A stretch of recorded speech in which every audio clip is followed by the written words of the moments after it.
Bonjour à tous, bienvenue dans cette nouvelle session.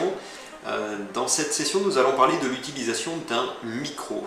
Alors, je ne sais pas si vous avez régulièrement l'occasion de parler devant un auditoire assez conséquent et d'utiliser pour cela un micro.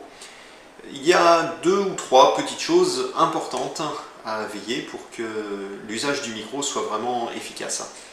Alors, la première chose qu'il faut connaître, c'est ce qu'on va appeler la zone d'efficacité du micro. Ça veut dire qu'un micro, eh bien, si on parle suffisamment proche de lui, on va être entendu.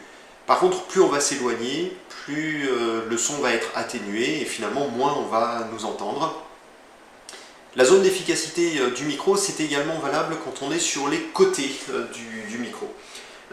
Et notamment lorsqu'on est amené à bouger en fonction de l'auditoire que l'on a devant nous. S'il est plutôt large ou s'il est vraiment face à nous, eh bien, en fonction de ces deux situations, on sera peut-être amené à bouger dans un cas ou pas du tout dans le deuxième cas.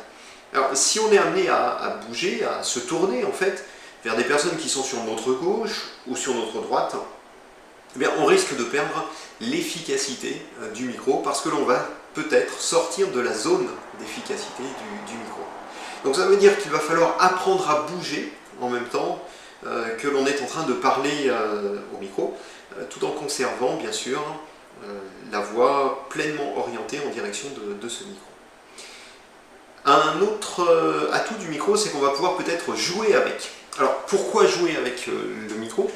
Bien, peut-être que si on n'a pas une voix qui porte beaucoup, si on a des difficultés à parler plus fort, bien, simplement le fait de se rapprocher du micro va nous permettre en quelque sorte de parler plus fort et de mettre en valeur certaines choses par rapport à d'autres.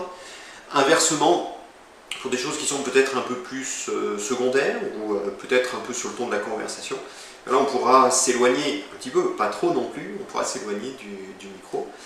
En fait, l'idée c'est vraiment ça, c'est de pouvoir exploiter le micro pour venir nous donner un coup de main, si on peut dire, un coup de main à notre voix. Alors il y a aussi des choses auxquelles il faut faire attention lorsqu'on est en train d'utiliser un micro. Mais ça, c'est quelque chose dont on reparlera dans notre formation prise de parole en public. La prise de parole en public se fait avec micro, mais se fait aussi sans micro. Alors, dans cette petite facette, on parlera du avec micro. Alors, à très bientôt, certainement, dans notre formation prise de parole en public. Je vous souhaite une excellente journée et je vous dis à très bientôt. Au revoir.